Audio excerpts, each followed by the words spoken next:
All right, welcome back to Brojo Online. This is number 18, and today we're going to be having a look at dealing with negative thoughts.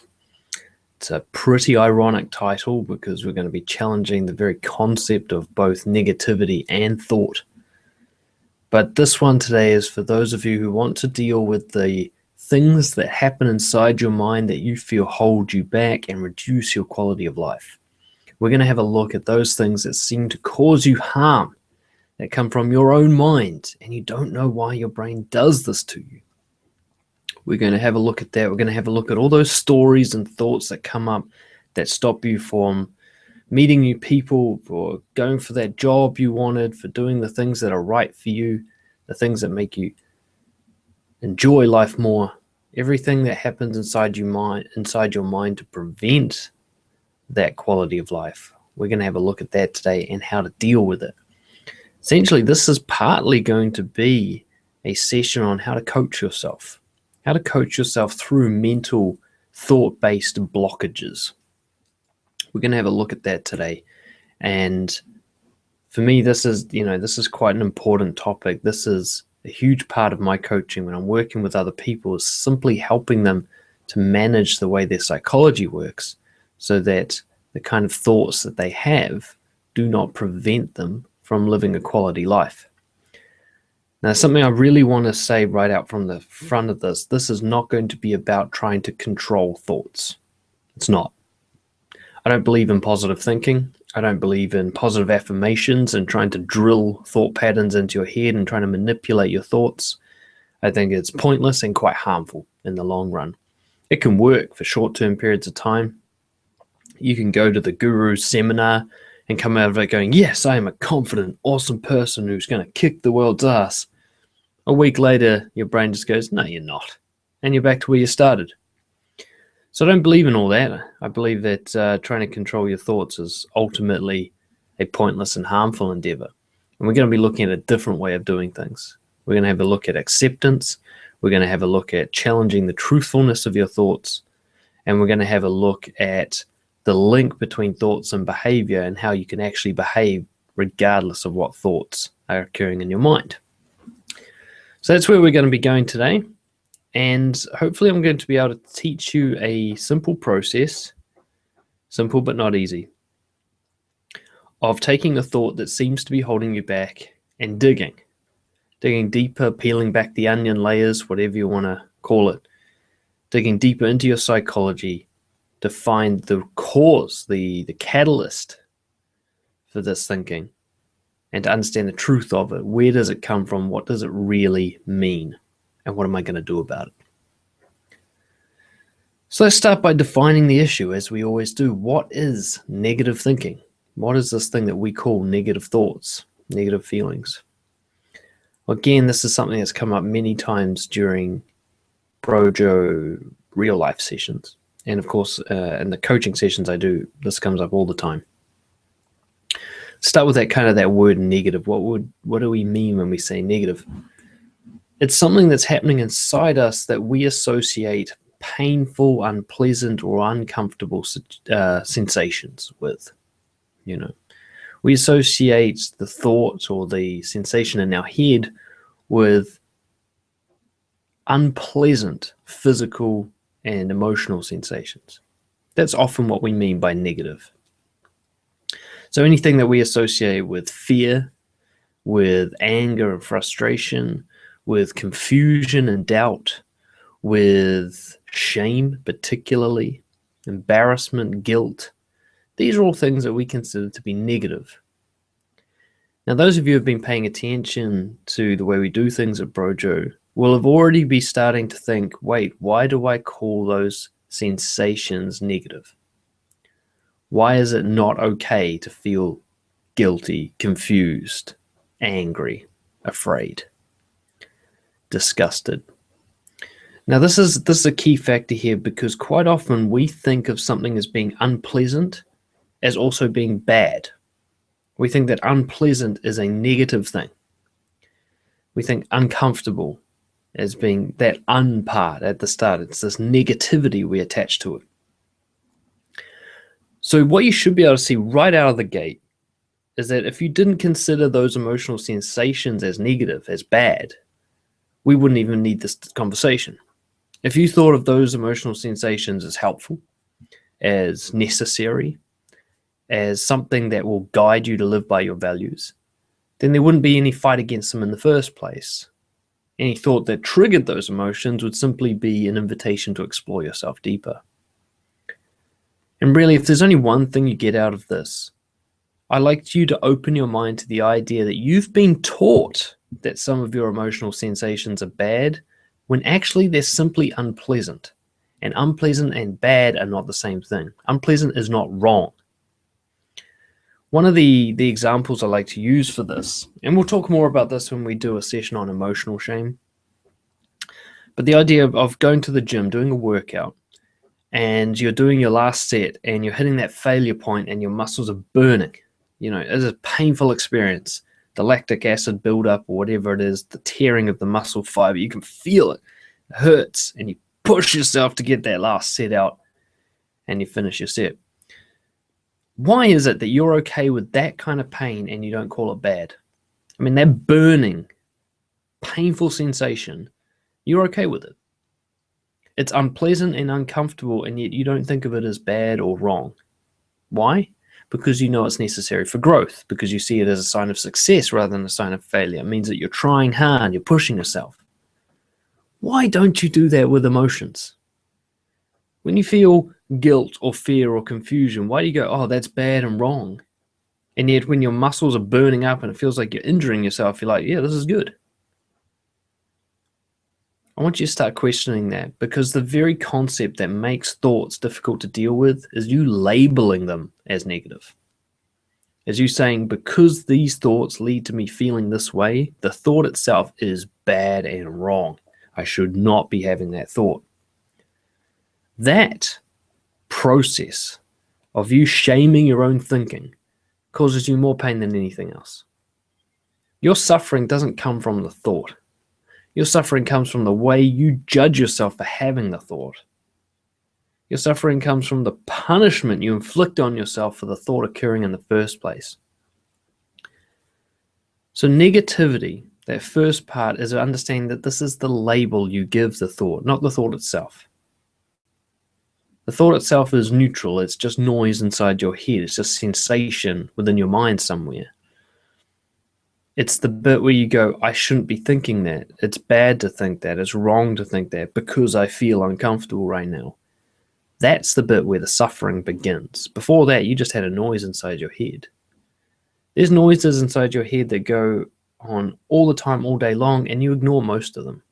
They're neutral. They have no meaning to you. Just let them pass by. If you're sitting in traffic and your mind's just wandering, going from one scenario to another, imagining this, imagining that, and you're not really caring about any of it, you're just waiting for the traffic to end, you don't give any real credence to that kind of thinking. You don't give it any weight, any labels. It's just my mind was wandering. It's not plus or minus. It's not positive or negative.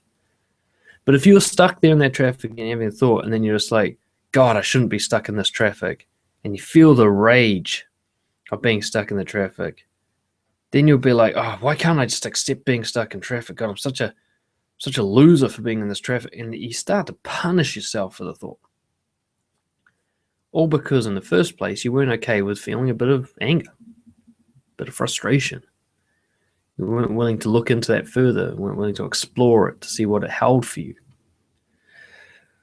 So I wanted to start with that definition around negativity, is understand there is no such thing as a negative thought. Thoughts are neutral. What you think of as negative might be positive to somebody else. And you know that. You know that it's entirely subjective, right? It's how you feel about it and then your reaction to how you feel about it that the real suffering comes from. When you have the thought, I'm a loser, it's just a neutral bit of noise inside your head. It means nothing until you go, guilty feeling, I shouldn't be feeling guilty, therefore I definitely am a loser.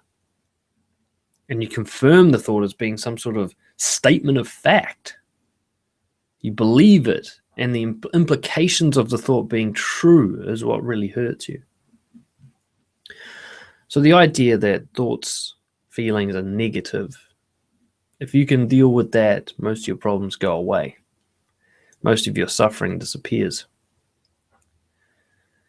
So that labeling is one of the key things I want you to focus on, because that labeling stops your exploration. If you go, that thought is true, you don't look any deeper into it. You don't look beyond it. You don't try to see where it came from. You just believe it. The second major factor in this is actually the understanding of what a thought actually is. We experience thought, this kind of inner noise, all day long. You know, people talk about meditation and getting to a point where they have no thoughts. I've had that, and yet there's still the thing watching, waiting for a thought, and it seems to have thoughts. The thoughts are almost constant stream. Even dreaming, you can't even get away from them when you're asleep. Bits of language, imagery, stories, patterns, noise. It's this kind of mess of stuff going on inside your head. And I want to explore something, because probably for your entire life you've listened to this noise and you've watched the imagery inside your head, and it's just come with the idea that somewhere it's true. That some part of your brain has already made an assessment of rational information, and therefore whatever thoughts you're having are based on the truth. That's what your brain likes to do. I want you to stop for a second right now and just wait for a thought to pop into your head.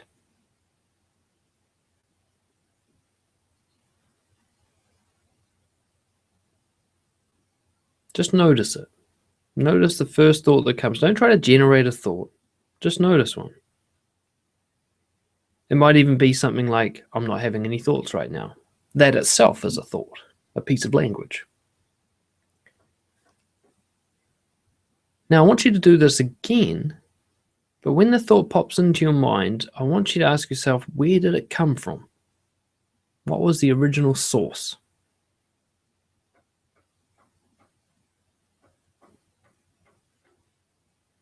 So just then what happened to me is I heard a hammering noise outside, and this image came into my mind of this fictional neighbor, who I don't know what he looks like, kneeling down on the deck, hammering. I added that imagery to the sound. I can't even be 100% sure that's actually a hammer I'm hearing. Probably is. But I added the imagery of a guy hammering. I can't see a guy. My curtains are closed. Where did that image come from? Well, if you're like most people, when we go through this exercise, the closest thing you can come to describing it is that it popped into my mind. The thought wasn't there, and then it was. It just appeared. There was no mental process of going into some subconscious filing cabinet and pulling out a thought and then creating it. It just came. This idea that thoughts just pop into your mind, that they just appear. Ask yourself, where from? What was the generating source of that thought, of that sensation? We might never know the answer to that question truly, though neuroscience is making some leaps and bounds in this area. But one thing we can say is that some part of our brain created the thought and then delivered it to our conscious awareness. It came from somewhere, complete as a thought. A movie that was delivered to us, one bite at a time, from somewhere else where it was created. The creation of it doesn't occur in the conscious space. It comes formed. Sometimes it appears to form in the conscious space, but even that is being delivered from somewhere. Why do I bring this up? Because if you're believing your thoughts, that means you're trusting the source of them. If you're believing your thoughts, if you're saying that thought must be true, it means that you believe that the source of your thought is a reliable source. And the first question I want to ask is that true? Is the source of your thinking a reliable source?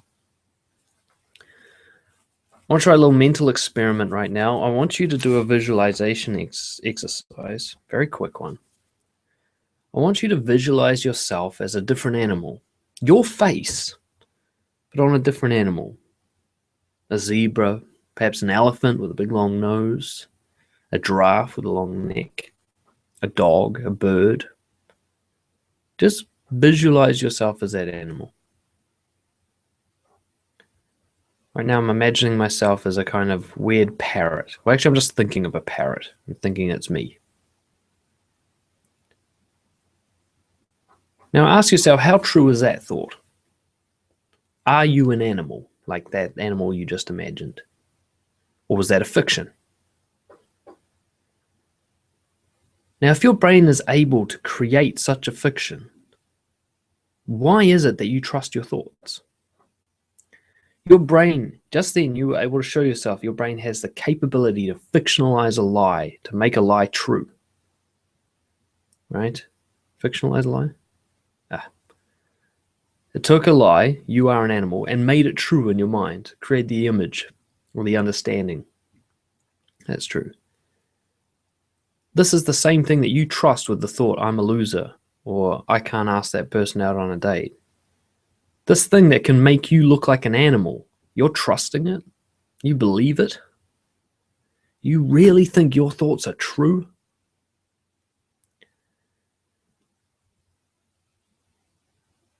This is kind of Buddhist philosophy coming through here. This idea that your thoughts are just thoughts. They're just noises. A radio station, as ACT therapy would say, playing inside your mind.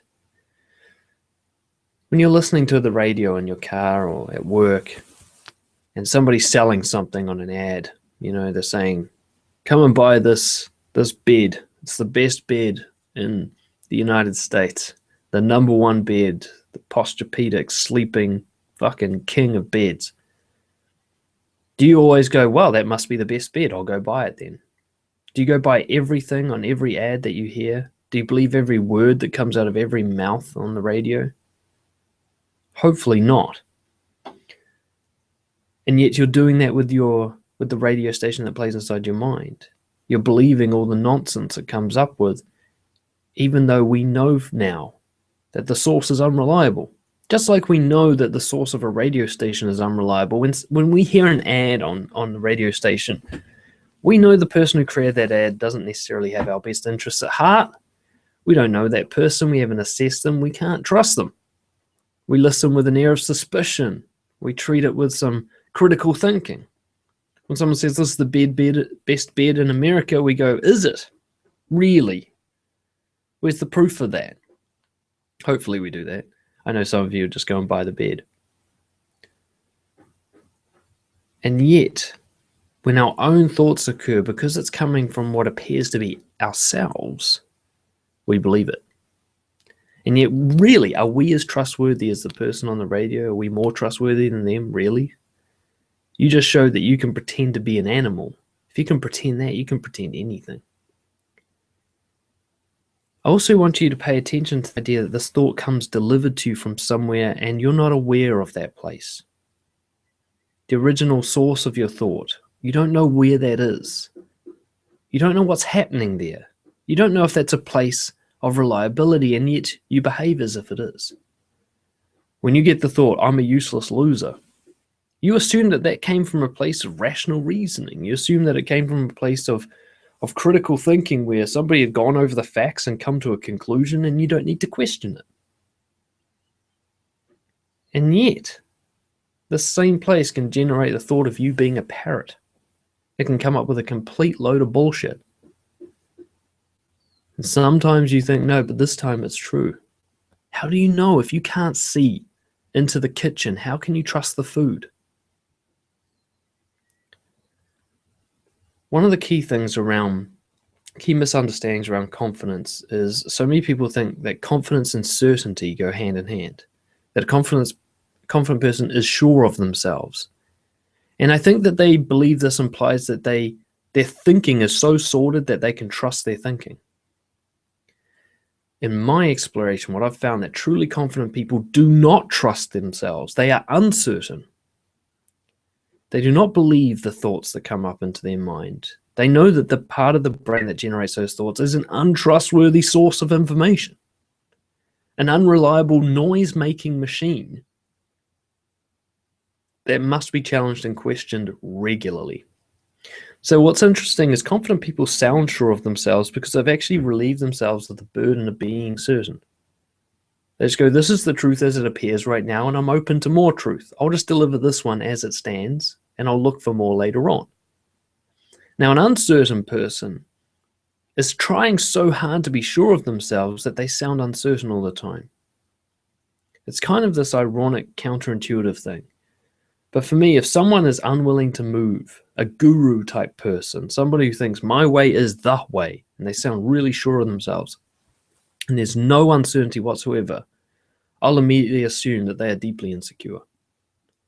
If they're not willing to be wrong, it means that they've gotten stuck on a certain thought, a thought that says I am right, and they're believing that thought. So why do we do this? Why do we believe that our thoughts are true and real? And why do we cling to them despite the obvious harm that they do? Why do we cling to a thought, you're not good enough for that promotion, even though we know that if we went for the promotion, we'd be proud of ourselves? Why do we do this?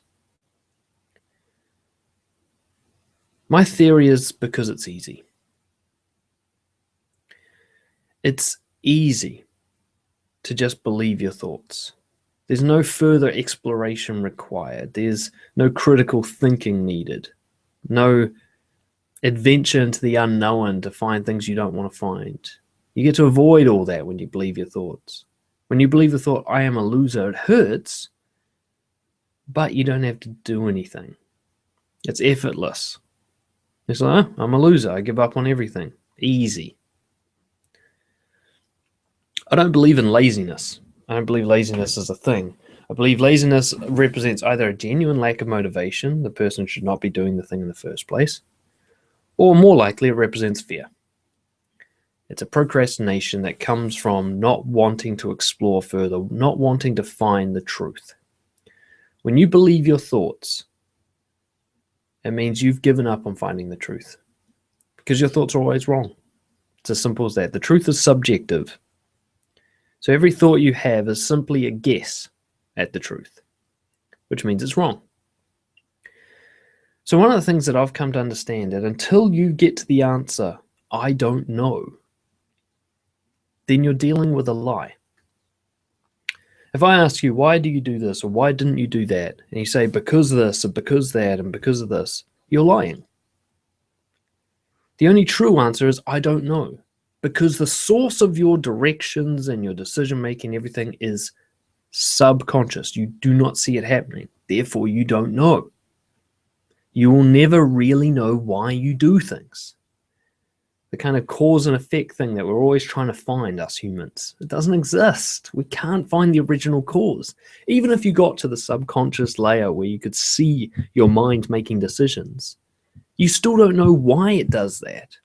Was it because of your parents' genetics? Was it because of your environment? You'd have to keep looking, and you'll keep looking forever. However, the deeper you go, the more leverage you have. And that's what I really want to share with you guys today, is how to deal with thoughts in a different way to give you more what I'd call truthful leverage. Let me make sense of this. Let's say you think you're too busy to go socializing. And you get stuck on that thought. You ask yourself, why don't I socialize more? And your brain goes, you're too busy. Look how busy you are. Look at that calendar. It's just too busy. Now, if you try to deal with the issue at that level, if you don't dig any further, if you just believe the thought, I'm too busy, you don't want to go near the I don't know concept, and you just want to stick with I'm too busy, then you'll start working on time management techniques. You'll try to rearrange your calendar, you'll try to fit more hours of socializing in, so on and so forth. And what you'll find after a few weeks of doing this is that it didn't do shit. You're still not socializing. Even when you made time to do it, you still didn't do it. Some other excuse came up. Well, you're not too busy, but you are too tired from being busy, Or now's not the right time, or the weather's a bit shit. Because you're believing the thoughts as to why you didn't do what you need to be doing, your strategy for dealing with it was ineffective. When you believe you're too busy, then you'll deal with the way you manage time, and managing time isn't your problem. Here's the key thing. You are not too busy for anything. You really aren't. You simply choose what to prioritize in your life. When you're too busy for something, what you're saying is, I prioritize every single other thing in my life over this. It's not too busy. You could quit your job if you wanted to do that socializing. You could do it. It's not impossible. There'd be big consequences, but you could. You're choosing not to. So you're not too busy. You're choosing to prioritize other things. Yet if you get stuck on too busy, you'll try to manage your time. Even if you get stuck on choosing to prioritize differently, you'll still be trying to manage your time. But the reason you're not socializing has nothing to do with time management. You need to dig deeper. So when it comes to dealing with negative thoughts, we're going to have a look at the practical method that I like to use with coaching, and I want to teach everybody on going deeper. First off is understand, if your answer is not I don't know, then you haven't gone deep enough. You want to keep searching until you get to I don't know. That's the key one. So rather than avoiding, fighting against thought, trying to change it with a positive affirmation, trying to suppress it, or trying to convince yourself that it's not true, you just start questioning it. So let's start with the idea, I don't have enough time, I'm too busy. Let's start with that one. The question becomes, first off, is that true? Now, this is something I got from Byron Katie. She's a coach. You can find heaps of her stuff on YouTube. She's fantastic. Byron Katie. And what she talks about is this concept of, is it true? She likes to question everything for truth. Now, that's what I always start with. When my thought comes in my head, I go, is it true? And what I'm looking for is exceptions. It's kind of like a scientific method to thinking. What I'm looking for is anything that disproves or challenges what I believe to be true. Now, this is about challenging your cognitive bias. There's cognitive bias called confirmation bias, which is your brain seeks to prove what it already thinks it knows. So what I mean by that is your brain already believes its own beliefs, and it wants to keep doing that. So it doesn't like contradictory evidence. It doesn't like to be proven wrong. So it just looks for further proof. For example, if you're racist, like if I'm a white guy racist against black guys, then I'm only going to notice when a black guy does something that I could perceive to be negative. I won't notice or digest the information when they do something I believe to be positive. My brain will filter that out so it can keep believing the racism. We all do this. It's a form of time saving that the brain engages in. Now, when you look to deal with your painful thinking, let's say, it becomes really important to understand that your brain may believe it has evidence, but it's actually been generating that evidence. It's been looking at situations and going, see, that proves it, and not looking for situations that say, oh, that disproves it. Your brain's been actively filtering those situations out. If you think you're too busy, your brain has been ignoring all the time that you could have been using. When you say you're too busy, your brain ignores the 3 or 4 hours a week you spend scrolling through Facebook, the 10 hours a week you spend watching TV, the length of time you spend on the bus that could be saved if you took a different method of transport. Your brain ignores all of that and just says, I'm too busy, and just sticks on that thought because it wants to believe it.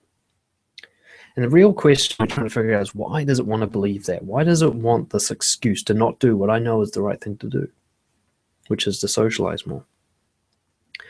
So what I first do is I look for exceptions. As soon as I find an exception, I know I've got to go deeper. So if I go, I'm too busy, okay, can I find 5 minutes in my week to socialize? Not so that I will socialize in those 5 minutes. I just want to see if they do exist. Do those 5 minutes exist? Is there an hour free in my week to socialize? If I had the strength and the bravery and the courage to socialize at any time, does that time exist? Doesn't matter who you are, you'll see that there's at least an hour. There's an hour of something you could swap for socializing. You'll see there's at least an hour of some bullshit that you're doing that isn't relevant or productive or as valuable to you as socializing. Now, it's not so that you go, okay, so I'll just take that hour and start socializing, because that's trying to manage your time management, which isn't the issue. We've got to go deeper. So we go deeper and go, okay, I'm too busy is a lie. I can see that now because there's spare time right there. So why am I lying to myself? And this is how we dig. I've told myself I'm too busy. Why have I told myself that? Why do I want to believe I'm too busy? What does being too busy get me out of? And then we start questioning. This is where you start going towards the I don't know. You start heading into the unknown. And it's a scary thing to do, but it's the only way to deal with something that appears to be holding you back is to understand it's not holding you back. So we dig into I'm busy. We go, okay, I tell myself I'm busy because in reality, I'm scared of socializing. And you can already feel there's like this kind of relief that goes, okay, I'm getting closer to understanding this problem now. And already with that first step, we can see like me managing my time is pointless. It's got nothing to do with me managing my time. Now, in the end, later on, I might end up changing the way my calendar works, but it's not what's going to solve the issue because it's not the issue. I can see there's clearly a few hours free to socialize. Time's not my issue. And I've managed time my entire life. If I needed to find time for something important, I can do it. I've done it before. I've managed to hold down a job or go see my family or whatever. I've managed to get to things on time before. I know I can do it. That's not the problem. So now I'm stuck on the next thought. I'm scared of socializing. And I'm coming to believe that one. And yet I still haven't said I don't know. So I ask myself, is it true? Am I scared of socializing? Is there a single exception anywhere in my life where I've socialized without fear? Any time where I have interacted with another human being without experiencing fearful sensations? Because if I am scared of socializing, that means I should always be afraid whenever I'm interacting with another human. Even a family member, a close friend, anything, I should always be afraid for that to be true. 100% of the time, my entire life. Not only that, it should be true for others as well. Other people should be unable to socialize due to fear if it's true that humans can't socialize because they're afraid, So I should not be able to find any other exceptions. Now, of course, if I'm honest with myself, if I really am open-minded and do want to change in this area, I'll notice, when I go to the family dinner on Sunday, I feel okay. Sometimes there's bits of anxiety, but most of the time I'm okay. There's at least a few minutes of not being afraid.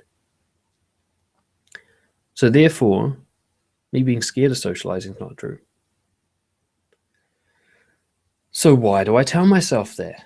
What am I trying to get out of? What does me being scared of socializing help me avoid? And I say, it's rejection. That's what it's really about. I don't want to get rejected. When I think about going out and socializing, I'm okay if it's going well. What I'm scared of is if someone says they don't like me. Someone says no to me asking them out. So now I'm at my next level. I've peeled another bit of the onion. I'm getting closer. But I still haven't said I don't know. I still have reasons. So now I'm at the point where I'm like, I'm pretty legitimately afraid of rejection. Every time I've experienced rejection, it's hurt. There are no exceptions. Rejection is bad, definitely. And this is where we've got to get that real critical thinking muscle going and understand, what is rejection? What is this thing that we think happens and that harms us? I've already done a session, I believe, on eliminating rejection. If this example I'm using applies to you, then I'd suggest going and watching that one as well.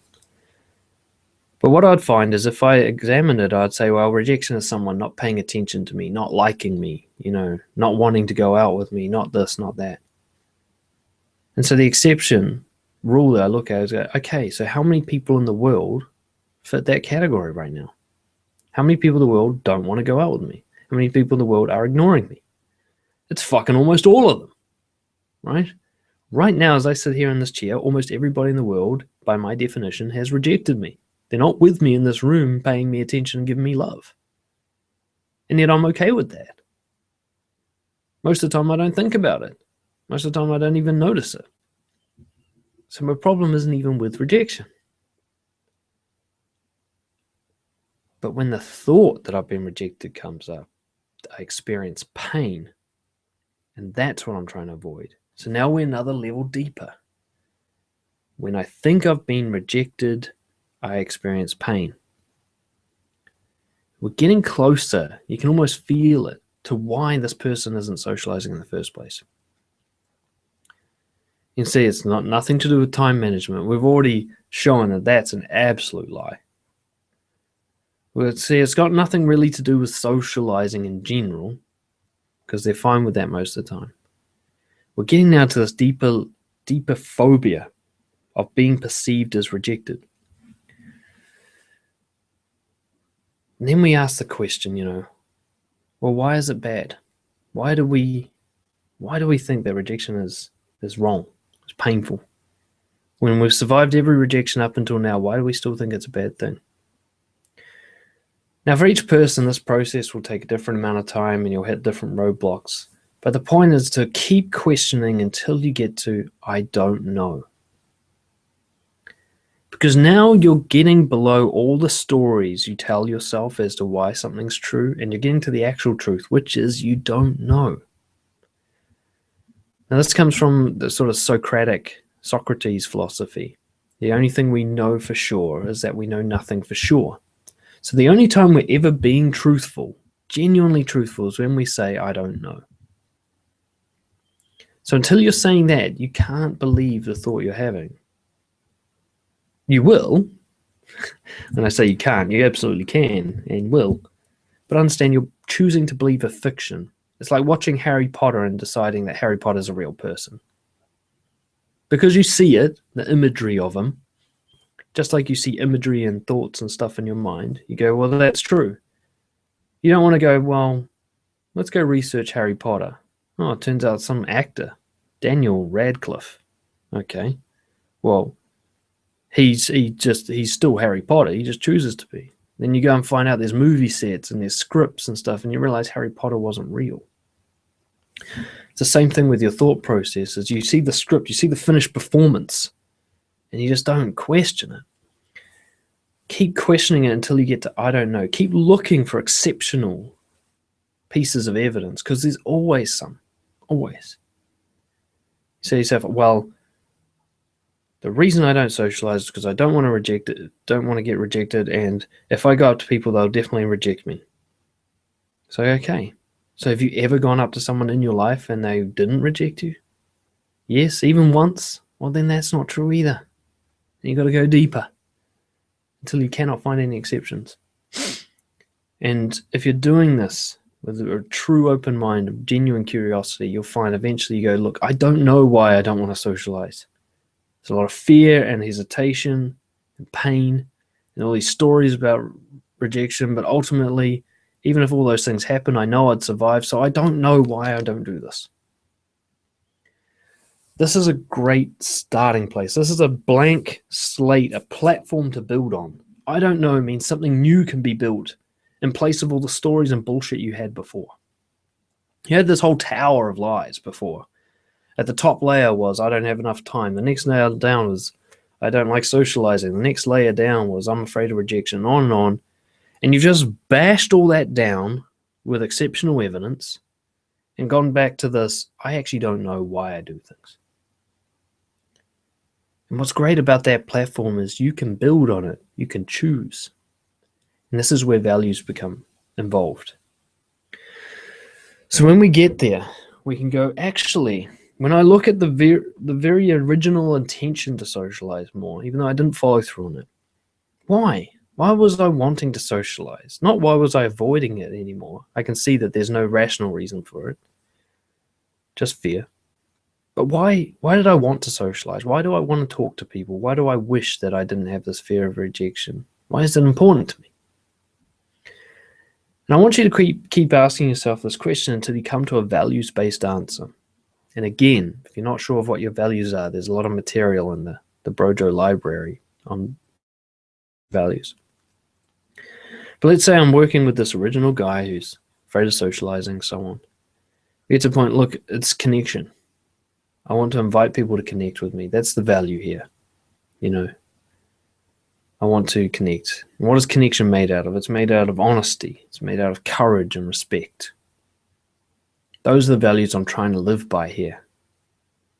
I end up with, I'm too busy. What I'm really saying is I'm too busy to be honest. I'm too busy to be courageous. I'm too busy to be respectful. That's what I'm really saying to myself. So we start with the blank platform. We go, okay, let's start with honesty. Keeping socializing in mind. Why? What's the connection between honesty and socializing that you're originally attempting here? So, well, I deep down, I believe that connection comes from being honest with someone. Like, you have to be yourself with someone for them to connect with you. It's okay. Well, let's start with that.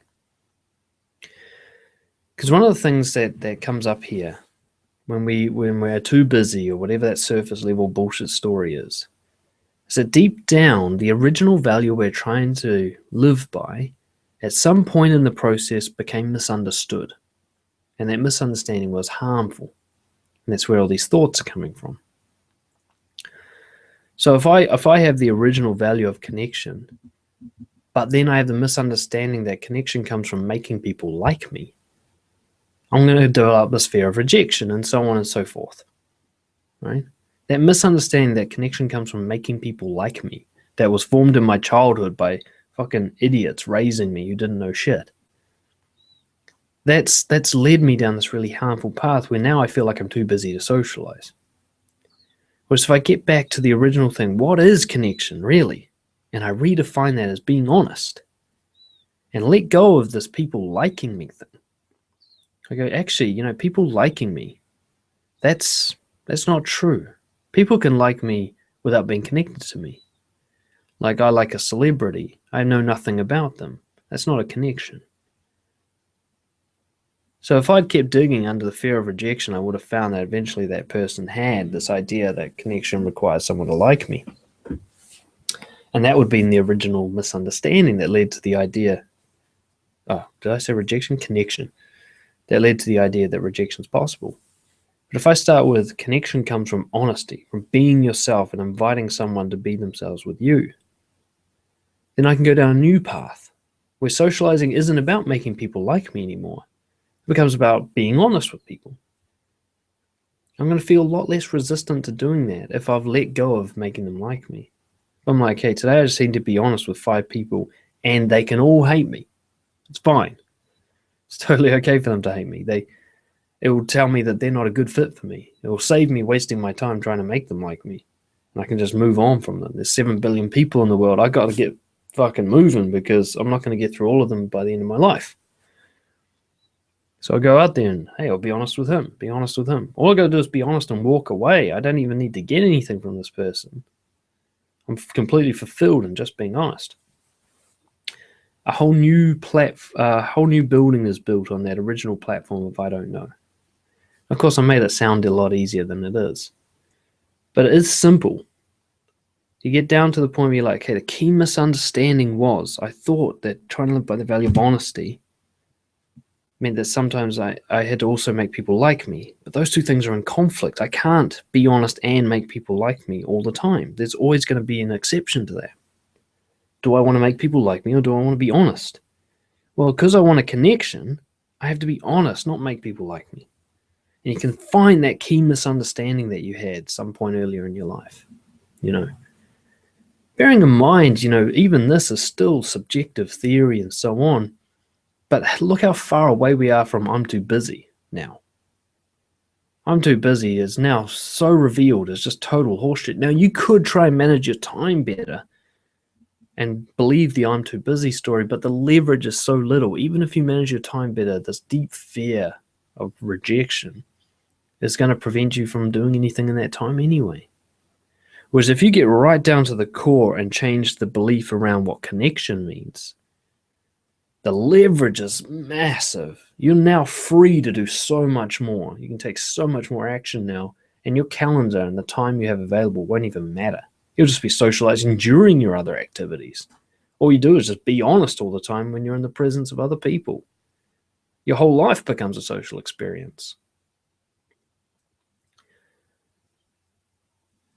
The reason I like this method is because it actually creates an overall, healing strategy. And that is every time you have a thought, your immediate reaction is to distrust the truth of it. To understand that your values and your thoughts are two different things. That your reasons for taking action are not your thoughts. Your thoughts are just noise made by your mind, given to you from some subconscious place that you can't trust. You can't rely on it to provide you with good information. We can clearly demonstrate that it is capable of great level of fiction, and you know this. There's been so many times when you've been imagining the worst case scenario, and then when you look back and you go, that was never going to happen, and it never did happen. So that was definitely a fiction. There's no chance that was true. And yet you believed it. And you had to choose to believe it. You had to go, I'm going to stick with this thought as the final thought. I'm not going to explore any deeper. And quite often we do try to explore deeper, but the emotional belief is so strong that we just keep clinging to the original thought and we're not really exploring. So let's say I've got this emotional, depressed type attachment to the thought I'm a loser. I'll try, and this is where positive affirmations come in. It's like, no, but, I'm a good person, but I'm so emotionally attached I'm a loser that my brain just goes, nah, you're not. Yeah, you're still a loser. Yeah, that good thing you did, nah, it doesn't count. You're a loser. It's not really an exploration. If anything, you're only strengthening your belief of the original thought. You kind of look for an exception, but you look for it in a way where you're trying to make sure it's not really an exception. You sort of look in the mirror and you go, I'm a good person. And your brain goes, nah, you're not. You're a terrible person. Look at you. You're awful. And you're kind of fighting against it. Rather than going, wait, the thought I'm a good person and the thought I'm a terrible person are both lies. My brain's just yelling at itself now. What's really going on here? When I cling to the idea that I'm a loser, what am I avoiding? What does that get me out of? How is this the easy way? And that's the thing that really helps me is when I cling to a thought, my first assumption now is that I'm trying to take the easy way out. The untruthful easy way out. Personally, I had some experience with this recently.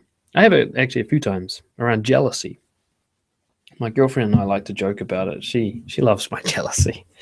It's I guess it's a compliment to her in a sense, and she just likes watching me struggle with it. She thinks it's funny, and I do too.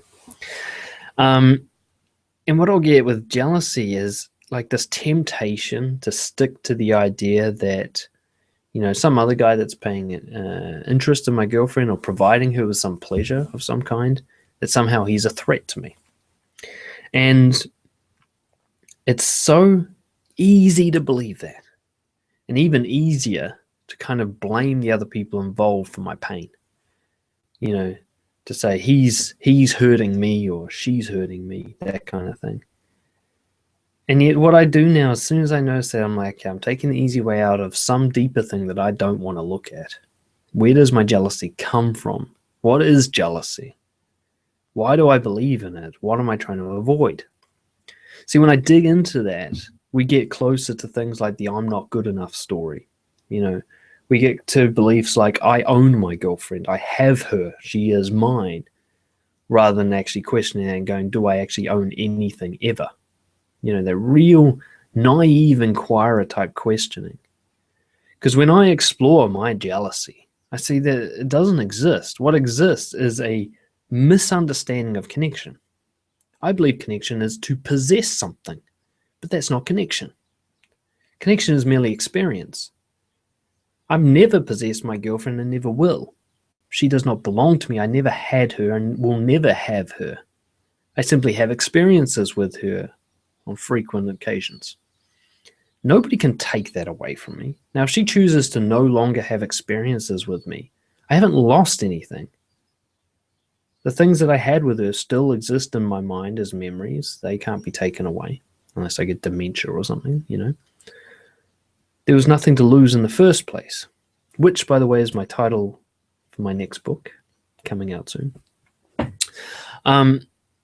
So I want you guys to start looking at, if you have an answer for why you do something, if you believe a thought, then some way you're lying to yourself and you're choosing to continue with that lie. You're choosing to believe that Harry Potter is a real person. You're avoiding a deeper, more painful, but ultimately more helpful truth. And understand that the deepest and most helpful truth, as painful as it is to get there, is I don't know. You'll see people be afraid of this when you seek advice. Now, if someone was to really give you advice, they would say, I don't know. That would be the most truthful and helpful advice they could probably give you. Well, maybe not the most helpful, but definitely the most truthful. No matter how much of an expert they are in the area that you're asking about, they still don't know the best way to do something. There will always be a better way. So if you ask someone, hey, what's the best way to do this? And they give you an answer, they're kind of lying to you. Unless they say, look, right now I think this is the best way, but there's probably a better way, then at least they're giving you somewhat truthful information. But watch how often someone who doesn't know shit still gives you an answer. How avoidant of I don't know people are, and you'll be the same. Someone gives you advice, you feel compelled to share your thoughts with them, and yet you don't question those thoughts. When someone goes, what should I do with my career? And you're not even a career advisor of any kind. You'd be like, well, knowing you as I do, already you're lying to yourself. You should be an artist. I've seen you do painting. It's fantastic. All you're doing is sharing those bullshit thoughts that you just had pop into your mind with them. Now, there's a different way that you could express it. You could say, well, when I think of what would be the best career for you, this thought pops into my mind. Now, I don't know if it's true or not, but that's what occurs to me when you ask that question. Now, I don't know what's best for you. Only you know that. But if you're asking me, that's what comes into my mind. Now, that's advice. That's counsel. When you say you should be an artist, simply because your thoughts said that. It's like listening to a radio station, this is the best bed in America, and going to your friend, you should buy that bed. You don't know. You've never even slept on it. Your thoughts are just noise. They're just a radio station generated from someplace so deep in your mind you can't even see it. Therefore, you cannot trust it. But you don't need to trust your thoughts or believe them to have a high-quality life. In fact, what you need to do, and again, this is me just listening to my own thoughts and sharing them with you, is dig down, dig, until you get to I don't know, and then go, okay, if I don't know, if I can't come up with a solid value-based reason for this behavior, then it's time to create one. It's time to go back to my values and ask, what does it really mean to live by these values? So this is what really helps with value conflict. So if I'm doing something, I'm like, fuck, is this the right thing to do? I'm not sure. I'll dig down, keep asking myself why until I get to I don't know. But sometimes the I don't know question is more of a answer. It's more of a, it's just the right thing to do. And that's when I know I've hit a value-based behavior. If like the other day I had a confrontation with someone and they cried extensively. It was a bit of a shock to my system. They walked out of the room crying, and I was kind of sitting there after the confrontation going, fuck, what just happened there? Did I just fuck things up? Did I just hurt someone? What have I done there?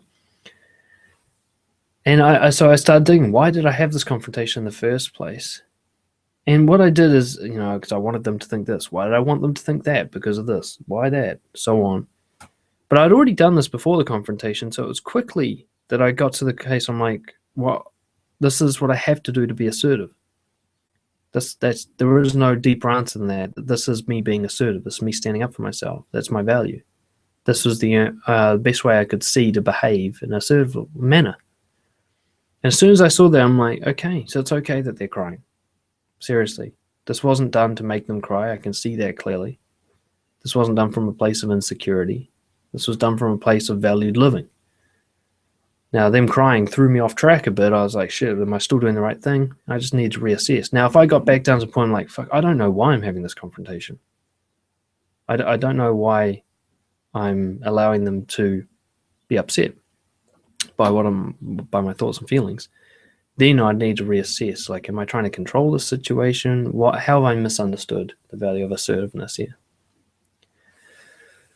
So, To summarize things, look, we could have done a whole lot of stuff around meditation and freeing yourself from thought. But again, I see that as fighting thoughts. I think thoughts are actually helpful.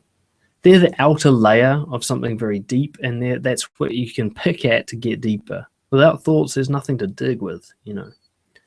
So I see thoughts as a helpful yet untruthful representation of my values. And until I get to the answer, I don't know, then I'm choosing to believe a lie. Choosing to stay plugged into the matrix. So next time you're having that really painful thought, you know, and I've worked with people who have OCD and other sort of disorders that make you really focus on thoughts and really suffer from them. It's just to ask yourself, you know, where's the exception? What does this thought actually represent in terms of my values? What is my brain trying to tell me in a really weird way? Or is this simply just noise? This is just a radio station. And what's really going on? Later on, we'll do a session on diffusion, which is getting back in touch with reality. And that's the other way to deal with thinking. When your mind's racing and your thoughts are painful, and you're like, this is not helping me and I can't be bothered exploring them right now, we can do an exercise on getting back in touch with reality. And that's where meditation really helps.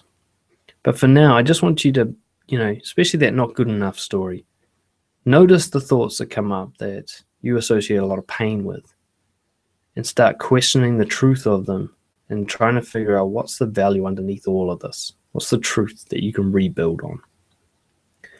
So I hope you guys found that helpful. It's quite a big topic. It takes a while to really digest and implement this. Feel free to get in touch with me if you have any questions. dan@brojo.co.nz. I'm happy to help, of course. And depending what time you watch this video, I may have some availability for coaching. And just let me know how you get on. And I'll see you guys next time for Brojo Online. Cheers.